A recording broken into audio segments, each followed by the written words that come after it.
Hello everyone, welcome to class series. और आज के इस वीडियो में हम difference between consumer protection act of 1986 versus difference between consumer protection act of 2019 दोनों की कंपैरिजन करेंगे। क्या क्या चेंजेस आई है बिटवीन 1986 एक्ट एंड 2019 एक्ट। ठीक है, तो चलो हम आगे चलते हैं।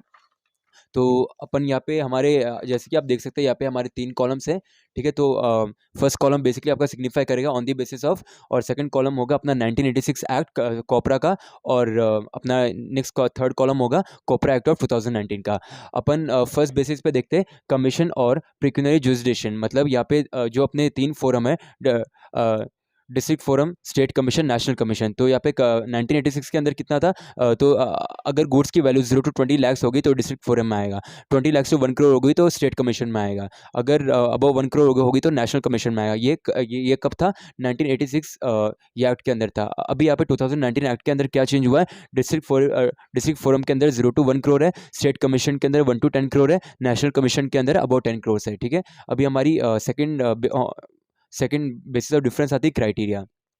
1986 के अंदर क्या होता था? Earlier MRP was the criteria to decide on the pecuniary jurisdiction. मतलब जो जिस प्राइस पे आपने जो प्रोडक्ट होता है वो बाई करा है, यानी कंज्यूमर ने बाई किया प्रोडक्ट, वो जो प्राइस होता था वही क्राइटेरिया माना जाता था, मतलब ये डिसाइड करने के लिए। ठीक है, अभी यहाँ पे क्या बोला है 2019 के अंदर? No discounted price is the criteria to decide on pecuniary jurisdiction. अभी यहाँ पे ये नो नहीं आएगा, ये नाउ आएगा यहाँ पे। ठीक है, sorry, now discounted price is the criteria. पहले एमआरपी क्राइटेरिया थी, अब डिस्काउंटेड प्राइस क्राइटेरिया। ठीक है, अभी अपनी नेक्स्ट डिफरेंस आती है way to file a complaint. पहले 1986 में क्या बोला था? कहाँ पे कंप्लेंट फाइल करना? Where the seller has office और सेलर रिसाइड्स। जहाँ पे सेलर रहता है, जिसने गुड्स बेचा, जहाँ पे वो रहता है या फिर उसका ऑफिस है, वहाँ पे कंप्लेंट फाइल करी जाती थी। लेकिन 2019 के अंदर क्या बोला? वेयर द कंप्लेनेंट या फिर बायर रिसाइड्स ऑफ वर्क। जहाँ पे बायर रहता है, जहाँ पे वो कंज्यूमर रहता है जिसके साथ वो फ्रॉड हुआ है। ठीक है, तो बेसिकली वहाँ पे कंप्लेंट फाइल करी जाएगी। नेक्स्ट हमारा डिफरेंस आता है on the basis of regulator या फिर कंट्रोल। तो यहाँ पे बोला है नो सच प्रोविजन। पहले कोई भी यहाँ पे प्रोविजंस नहीं थे, अभी क्या है? Central consumer protection authority to be form. यहाँ पे यहाँ पे बोला है अथॉरिटी फॉर्म करी जाएगी जिसका नाम होगा सेंट्रल कंज्यूमर प्रोटेक्शन अथॉरिटी। ठीक है, नेक्स्ट यहाँ पे क्या बोला है? On the basis of mediation. तो मीडिएशन के अंदर क्या बोला है? नो सच प्रोविजन। 1986 के अंदर कोई भी प्रोविजन नहीं था, लेकिन 2019 के अंदर court can refer for settlement through mediation cell section 80। जो कोर्ट होता है वो रेफर कर सकता है किसको? मीडिएशन सेल को। ठीक है, यहाँ पे मीडिएट करने के लिए। ठीक है, नेक्स्ट अपनी डिफरेंस आती है on the basis of appeal. Appeal के अंदर क्या बोला है? Earlier 30 days period for appeal against the order of the district forum section 15 50% और 25% whichever is less to be deposited. पहले अपील करने का कितना टाइम पीरियड दिया जाता था? 30 डेज दिया जाता था। ठीक है, यहाँ पे या फिर जो अमाउंट है जो क्लेम कर रहे हैं उसका 50% या फिर 25,000, 50% या फिर 25,000, 50% ऑफ डेट अमाउंट और 25,000 विच एवर इज लेस, जो भी कम होगा वो डिपॉजिट करना पड़ेगा। ठीक है, लेकिन अभी 2019 के अंदर क्या बोला? यहाँ पे आप देखो, पहले 30 डेज अपील के लिए टाइम पीरियड दिया जाता था, अभी 45 डेज टाइम पीरियड दिया जाता है। Now it is 45 days, section 41, 50% of the amount reward. या पहले क्या था? 50% और 25,000 नीड्स टू बी डिपॉजिट। अभी यहाँ पे सिर्फ इतना देर का है, 50% ऑफ द क्लेम अमाउंट और the award amount to be deposit. ठीक है, अभी यहाँ पे नेक्स्ट क्या बोला है? E commerce. यहाँ पे अभी जो ये फील्ड है ई कॉमर्स, तो 1986 में वो इंक्लूड नहीं करी गई थी, तो यहाँ पे इसलिए बोला है नो सच प्रोविजन, लेकिन 2019 में उसको इंक्लूड करा गया है। यहाँ पे क्या बोला है? All the provisions are there. कुछ भी फ्रॉड हो, कैसा भी कुछ भी हो, तो उसके सारे प्रोविजंस अभी 2019 एक्ट के अंदर दे रखे। ठीक है, अभी यहाँ पे क्या बोला है? नेक्स्ट डिफरेंस आती है on the basis of review. Review के अंदर क्या बोला है? Earlier district consumer forum did not had the power to review. जो डिस्ट्रिक्ट कंज्यूमर फोरम है उसके पास पावर नहीं थी 1986 एक्ट के अंदर, उसके पास पावर नहीं थी कि वो वापस रिव्यू कर सके। ठीक है, लेकिन अभी 2019 एक्ट के अंदर क्या बोला है?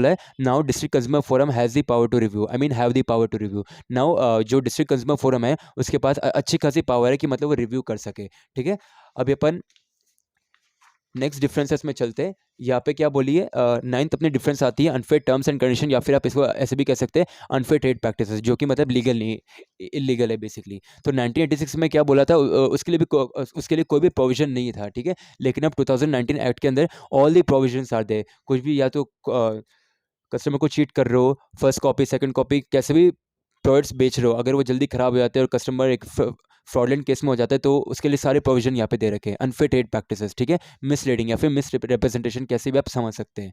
नेक्स्ट अपनी डिफरेंस आती है composition of the state commission.